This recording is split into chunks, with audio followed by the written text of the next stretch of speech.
শিল্পাঞ্চলের সেরা 5টি খবর নিয়ে আমি স্মৃতি আপনাদের সামনে। দুর্গাপুরে সিটি সেন্টারে রবিবারে একটি বেসরকারি ব্যাংকে ভয়াবহ অগ্নিকাণ্ড। ঘটনাস্থলে দমকলের একটি ইঞ্জিন প্রায় 1 ঘন্টা চেষ্টায় আগুন নিয়ন্ত্রণে আনে। দমকল কর্মীদের প্রাথমিক অনুমান শর্ট সার্কিট থেকে লেগেছে এই আগুন, যদিও ক্ষয়ক্ষতির পরিমাণ সঠিকভাবে জানা যায়নি। আবারও দেওয়াল দখলকে কেন্দ্র করে তৃণমূল বিজেপির সংঘর্ষ। উত্তপ্ত হয়ে উঠল দুর্গাপুরের ইস্পাত নগরী। দুই পক্ষের মধ্যে সংঘর্ষ থামাতে ঘটনাস্থলে পৌঁছায় দুর্গাপুর থানার পুলিশ বাহিনী।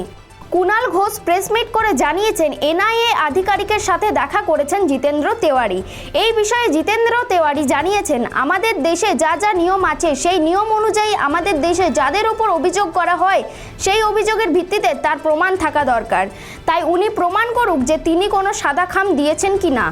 তিনি যা যা বলেছেন 7 দিনের মধ্যে তা প্রত্যাহার করুক। রবিবার সকালে নির্বাচনী প্রচারে জনসভায় অংশ নিতে পুরুলিয়ার উদ্দেশ্যে রওনা হলেন মুখ্যমন্ত্রী। এদিন দুর্গাপুরের সিটি সেন্টারে বেসরকারি হোটেল থেকে বেরিয়ে সড়ক পথে পুরুলিয়ার উদ্দেশ্যে যান মমতা বন্দ্যোপাধ্যায়। দুর্যোগের কারণে মুখ্যমন্ত্রীর হেলিকপ্টার উঠতে পারল না। রবিবার পুরুলিয়ার জনসভায় যাওয়ার জন্য দুর্গাপুর থেকে মুখ্যমন্ত্রীর জন্য তৈরি ছিল হেলিকপ্টার, কিন্তু আবহাওয়ার অবনতির কারণে বাধ্য হয়ে সড়ক পথে মুখ্যমন্ত্রীকে পুরুলিয়া যেতে হয়। শিল্পাঞ্চলের সেরা 5টি খবর এখনকার মতো এই পর্যন্তই। চোখ রাখুন পরবর্তী খবরের জন্য খবর বাংলার স্ক্রিনে। খবর বাংলা, খবরের খবরদারি।